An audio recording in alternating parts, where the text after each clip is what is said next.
Hi guys, it's me George, and recently I've been a bit gobs. I've been a bit lost and bewildered as of what to post. I feel like I've hit a bit of a wall when it comes to this channel, and I feel like I've been a bit lost as of what to post. And I had asked yourselves on an Instagram post, and by the way, if anybody has any ideas of video topics for me to talk about related to the craft and folk magic, bang it underneath, honestly. Um, because I honestly have been at a loss. And I want to say the suggestions were chef's kiss. Chef's kiss, so good. I wanted to thank everybody for actually talking about that and kind of just coming up with these different ideas, because I was like, ooh, yes. Like all the things that I was kind of like, where are these ideas? So yeah, thank you guys so much. So funnily enough, for which I don't really talk that much to other people about spell work that I do. And one of the reasons being is that before I begin, spell work to me is integral to witchcraft, in my personal belief. And I honestly believe, in fact, I don't believe, I know that witchcraft, spell work, operative magic, witchcraft has saved me. It has completely saved me when I've been homeless. It has put quite literally a roof over my head. It's put food in my belly. It's gave me love. It's been there for me when it's felt like things have been ripped away from me in my life. Witchcraft has been there. And it's why it's such an integral part of who I am. And it's why, to me, it's such a sacred thing.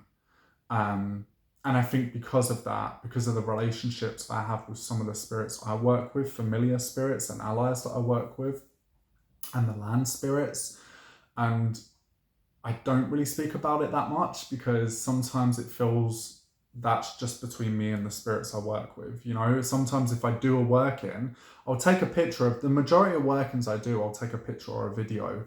But what I'll do is I'll take a picture and I'll either take a picture and be like, I'll post that when that comes to fruition. And then I forget. Or when I do remember, I'll look at the picture and I'll be like, no, it doesn't feel right to share. And I was going to talk about some spell work I'd done about a year ago. And I was like, no, that feels too personal, because it was a particular situation that involved spirits that I've worked with for years that I'm like, no, that's too personal. I'll touch briefly on it though. And it's about land spirits. It's about the spirits of the land. But I won't go into it any more than that. But I'll touch briefly on it. But there are some spells I forget to talk about. And as a rule, I will only talk to people about spell work I do when it comes to fruition. To know, to will, to dare, to keep silent is a big thing for me. Years ago, I would kind of almost proclaim when I've done a spell. But now I think I've reached a point in my life where I'm like, no. Because if you're doing a work-in and you go to someone that doesn't believe in it, that work-in, when it's not come to fruition, when it's not came about, or when it's not manifested, whatever you want to call that, in some respects is a bit vulnerable, in some respects is a bit susceptible to other people's emotions and other people's bullshit. So if you tell someone that doesn't believe in witchcraft and magic about this magical spell you're doing, in their head they'll think, what a load of old fucking shit, and then that is going to go onto that work-in. Don't. Take it from me, don't do it. So I fully believe in keeping things silent and quiet before they come to fruition. When they come to fruition, get on your little soapbox, sing from the rooftops, if it feels right. But for the most part, maybe there's a reason I forget about them all the time. But I've got a couple of spells that I want to talk about. And the first is one of a really, really good friend of mine who lives in Edinburgh. Love him to bits, absolutely love him to bits. Came to West Glasgow to visit me one day. I don't live in West Glasgow, but we had a little day out because we're bougie bitches. We had a little cider, it was cute. And it was like a really hot day, and it was just, the whole day was lovely. But we had sat down and he had that look of utter fear on his face. and had basically said, look, I've left my phone in the subway. I know I have. I love him, but honestly, he's watching this. She's a dizzy bitch. We love her, but she's a dizzy bitch. And that's coming from me, so you know she's dizzy. But he had basically left his phone, and we was like, oh, fuck. We had this moment of, oh my God. So we went to the subway, to the sort of ticket office and said, look, this has happened, blah, blah, blah. And I was like, we'll keep a lookout, but chances are, like, it's not looking good. So he was like, fuck, what am I going to do? And we was both really sort of panicking. I felt so sorry for him because he's only just got it, not put insurance on it, not... As I said, I love her, but she's a dizzy bitch. And was walking about and was like, fuck. And then we both had this moment and we both was like, no, we're fucking witches. We're going to get that phone back. And we was proper like, no, we're not having this. We are getting that phone back today. And we marched to Kelvin Park, which is just, it's gorgeous. It's fucking absolutely gorgeous. And we went to Kelvin Park and we went near a body of water. And we had called the spirits of the land, but we had also harvested forget-me-not. And the idea was so that anyone that found his phone wouldn't forget about it being his phone and that it needed to go into him. So it was like a loophole in folk magic that I just we wanted to cover. So a forget-me-not typically is used for like love spells and things like that, but it was like, no, this is perfect. And it's an idea of how folk magic can be completely and utterly adaptable to your situation. As mentioned, forget-me-nots typically think about love magic and things like this, but think of it in another context. You know, forget-me-nots so that someone won't forget that lost or stolen object. It's not gonna leave their minds. It will be found because no one's gonna forget about it. And I think going around that loophole in folk magic is just what gets it good. And we had done this work and we had called the water spirits and we gave, I think it was an offering of water or maybe like vodka, alcohol, whiskey, I'm not sure. But we had gave an offering and we had blessed a forget-me-not and we had put it, I gave it to, we had both blessed it and my friend carried it. And we, went about, we went to, for something to eat, and then we had went to an evening, like a witchy and pagan evening. And then we was like, right, let's have one more look. And as we was walking to the subway, he was fiddling about with his thing. And I went, what have you done? And then he dropped the forget-me-not and he picked it up. And then right across from him, bang opposite, was a guy, literally just, no word of a liar, he had his phone in his hand. He was like, and we was like, oh my God. And the funny thing is that someone had picked it up and forgot about it and then remembered it and gave it to someone else who then forgot about it but then remembered it. And then someone else remembered it and was like, yeah, that's that person's phone, and grabbed it. So that was pretty amazing. That was fucking awesome. Actually, that was really, really cool. In terms of the adaptability of folk magic, but also the speed and the level in which it just went boom was amazing. And I think as a witch, like I've been practicing since I've been 11, and the results of magic never fail to blow my mind every time. And I've, done work-ins where the results have been amazing. And I'm sure every witch watching this has. But I feel like every time it blows my mind. I'm like, wow, this is a powerful, real force. This is a real thing that exists and that affects our world, and that affects other worlds as well. And I fully believe that, but it's almost as if every time I do a work-in and it comes to fruition, I'm like, wow, that is amazing. Yeah. So the second one was this work-in. So this is from Silent as the Trees by Gemma Gary, Devonshire Witchcraft, Folklore and Magic. Gorgeous book. I love that. And the cover as well. Who doesn't love a bit of green? Honestly. Love the colour green. Turquoise is that's my best, but I do love the colour green. So this one I was completely broke, utterly broke. I had no money. I was completely and utterly broke. And I had basically just reached a point where I needed to call money in. So I had worked this spell. And at first, admittedly, it raised my eyebrow internally because I physically cannot raise my eyebrow. I'm like you know when people do one? Can't do it. So this one, at first, internally raised my eyebrows just because of the words that were used that are completely barbarous words that just kind of rhyme. And I was like, I'm not sure about this, but I had done it. And I'll read the incantation out. Flibbity, gibbity, flasky flom, califlack, taradar, wagrawam, hooky muruski, whatever's the sum, heyo presto, money come. In the name of the Father, the Holy Ghost, and the Son, amen, amen. That chant became a song. It literally went to a rhythm, it went to a beat as I was working this with another person. It was literally like flibbity gibbity flasky flum, califlack lara wagrawam. It was literally, it went like the rhythm of it. And I am a dancer. Like I am a trained dancer originally. So for me, I was like, yes. So we actually started dancing this. And I had worked a charm bag and I had put some things in it. I'm not going to go into what I put in this bag.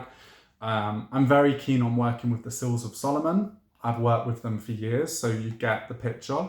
But there was many other things that were in that charm bag because, yeah. But that spell, within 4 days, I had got a tax return of £450. And I had got, like, so many other things happened money-wise. It was just boom, boom, boom. And that blew my mind. After doing that spell, 4 days later, a tax return of 450 quid. Insane. Utterly insane. So that spell worked an absolute treat. Really, really cool spell. Another spell I had done was my mum was finding it really hard to get like an exchange moving out of a house, and it was like a council exchange.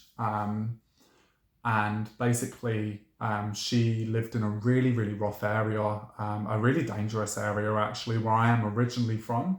Dagenham, there was witch trials there, but it's just so dangerous now. And I really wanted my mum out of that area.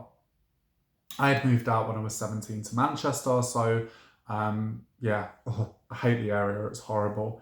But she had basically kind of become at a loss. I had just moved up to Edinburgh and I had worked a candle and pin spell. I used the colour orange because orange to me meant move in house, and it always has. I don't know why. Orange also means legal things to me. I don't know why, but that's what it means to me, and that is literally what I go with. And I had used orange. I had kind of used like pins in the spell. And I had gathered some ivy from a grave that was growing up a grave to kind of basically have the influence of the spirits of the dead in the working, because my mum's a medium. If she has a relationship with any spirits, it's going to be the spirits of the dead.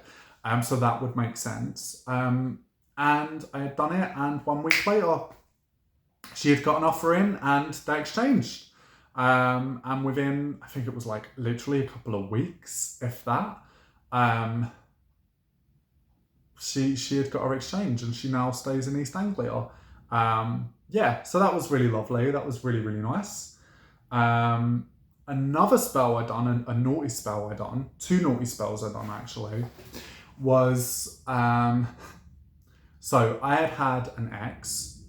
For most of my exes, I have been very amicable. I'm a very mature person. Most of my exes' breakups have been amicable, but there was a couple that really was not. But this person that I was in a relationship with, this is going back years, and I mean years. This is like season 2 of George, not season 6. But basically, he, like, I was pretty sure he was cheating on me. Like, there were all these signs. He treated me like utter crap. And so there was a And I can't remember when, I can't remember where this is from, but it is a reference of a cunning folk throwing red powder into a fire. And I'm really annoyed I don't have the reference, and I can't remember why I don't have the reference to this. But basically, the thief would come out in red spots if they were guilty. So I had done the same, but with his penis. So I had basically got a penis candle and rubbed this, and I mean, I made the powder out of chili, cayenne pepper, like proper hot spice, Scotch bonnet, pimento, like it was, oh, like it would have made me ill for years eating that amount of spice. But like, overshare, but screw it. And I had done it, and funnily enough, straight after I got a text from one of my friends, and when literally had texted me after this working, and again, I didn't say anything, and he had texted me and said, I hope your man's dick comes up in red spots. And I was like, what the fuck? That's so specific. And then the next time when I went to go and see him and went round his house, he was chatting to me, and he was like, I think I've got a rash. And I was like, all right. And I was like, where? And he was like, on my dick. And I literally grabbed my bag and I was like, ciao. And I walked out, and I knew, and I was like, fuck you. I fucking knew. I've caught you red-handed. Well, spotted dick. Red spotted dick. But I was like, no, fuck this. So yeah, so that was pretty cool. And that was insane how that worked. And the last thing, oh my God, I'm going to sound so crazy when I talk about this, but I have to talk about this because this happened today. And it's going to make me sound completely mental, but I feel like a lot of witches will understand this. I had gone to the gym today. So I went to the gym today, and our gym has like football sort of pens, like goal, like it's like 5-a-side. I don't do football. It's not my bag of tits. Prefer rugby, mainly watching it than doing it because of the men, but like, yeah. Anyway, not a football person at all. So they have nets over them, these pens. They have all these nets. They're completely netted so the ball doesn't come out. And as I was walking in the gym, I saw a seagull trying to fly out, hitting the net and going back, and hitting the net and going back. The door was open to the pen, but I was like, oh, I fucking, for a reference, like seagulls, I'm just, oh. I just find seagulls really fucking vicious. And birds, like the flapping of birds' wings, it makes me go all like, I'm really bad with it. I'm a complete shithead with it. But I find seagulls really vicious. And I don't like them. I don't like them. But I cannot see another animal hurt, no matter how vicious or aggressive I find them. I can't see an animal hurt or in pain or suffering. Because the thing was open and I'm a big shithead, I was like, I'll give you an hour. I'm going to go to the gym. And when I come out, I'll check. So I came out of the gym and I checked, and there he was fucking playing 5-a-side. And I was like, oh no. Because I was like, I have to go in. I was like, fuck, this fucking seagull. Like, just fucking get out the door. But I can't see another animal. Like, I know I've said that, but I cannot stress how much I hate to see animals suffer. Like, I don't even eat meat. I'm a vegetarian. Like, I can't even eat animals, like, let alone see an animal suffer. I cannot do it. So I had literally like gone back into the gym and went, this is like pure random, but there's a seagull in your football thing. And I was like, oh, okay. And I was like, do you have any bread? Like, do you have any bread to like coax the seagull out? And I was like, oh, try the cafe. So I tried the cafe, and I was like, oh no, we've tried getting him out before, but it's not blah, blah, blah. And I made a joke, or maybe he's sort of playing his like, waiting for his other pals, and they're going to have a little game of 5-a-side. And then I called it squawk-a-side. But they all looked at me a bit weird, but I was like, look, if you don't get this guy out, he's going to die. The panic's going to kill him, and the shock. And I was like, I can't have that. It's going to get tangled up. So I got this bread, and I went to the pen, and there was a PT that was there as well that was like, don't worry, I'm going to... And it was funny because he's this big, stocky PT, right? And he doesn't look the type... It sounds bad. It's a proper judgment on myself. But he didn't look the type to like care about animals. You know, I've been in gym environments for years now. And there's a certain type of guy, and I completely judged the guy But he was like, oh, look, I take care of animals all the time. Do you know this shelter? Like, I go here, I've taken hundreds, blah, blah, blah. And I was like, oh, that's lovely. And I went in the pen, and the seagull was there, and he flew up to the net, and he got tangled, and it literally went around his neck, strangled him, got his wings, and I was like, oh my God. And I was like, and the guy was like, stay there. And he ran off, this PT, and it's seagull was squawking about. And I just had a moment, and this is going to make me sound crazy, but I just stopped, took a breath, and I looked at the seagull and I went, hear my words. And the seagull stopped, and I went, stop yourself. I went, stop it now, it's silly, all this tangled about. I went, stop yourself. I went, come back down. And the seagull unraveled itself and fell down, went to go for me, and I went, don't you fucking go for me, you bastard. Because I was so scared. I was like, don't you fucking go for me, you bastard. And I was like, stop it, silliness. I was like, hear my words. I was like, listen to what I say. I went, we're going to go for a walk. I went, follow me. And I went, right, walk there. And I was pointing, and this seagull started walking exactly where I was pointing. And I crept up on it, and it went to fly. And I went, don't you dare fly, because this is how you get caught in the net. Don't you dare fly. And it stopped flying, turned around, looked at me, and I went, come on. I went, we're going there. We are going there. And you're going to walk out of there, and you're going to fly off. And it was kept walking, kept walking. And I went, go on, boy. I went, good boy, there you go. And he flew out. He flew out of the thing. That seagull listened to exactly what I said today. And it was insane. And I had, when I literally was like, stop, and I was like, hear my words, it was a complete magical thing. And it just took over. And I'm pretty sure, like, I'm going to go back to the gym tomorrow, which, by the way, like, as far as I'm aware, I don't think I've ever felt anything. You know, the guys there are like from council estates, from schemes, like, you know, in the west of Scotland. And there's me like doing the mojo on this seagull, like literally being like, right, come on, don't you fly like that. Like literally just looking like the crazy bird lady. But that happened today. And that seagull listened to everything I said. And it was insane. And I'm really, really happy because I managed to save a seagull. I fucking hate seagulls. I don't like seagulls, but it's a little life and it's an animal, and I hate seeing animals suffer. So I'm really glad. And then after that, I shut the thing. And then by the time I shut it, the guy was coming out with a ladder, and I went, it's fine, I've done it, it's all good. And he was like, oh, no bother. And it was, yeah, it was probably from an outside perspective, I looked mental because I was full on talking to the bird.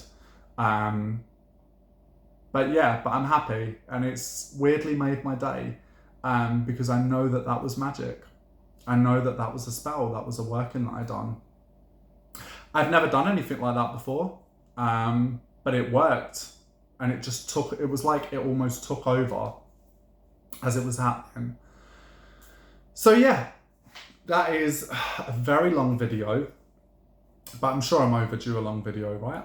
On different workings that I've done and that they've come to fruition.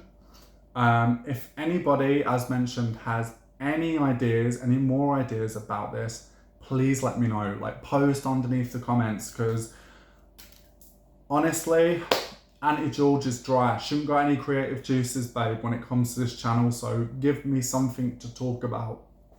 In the words of Buffy, once more we're feeling. But I hope you guys enjoyed this video, and it's so nice posting a video again on this channel, and love you guys love you guys loads. There we go. Ciao.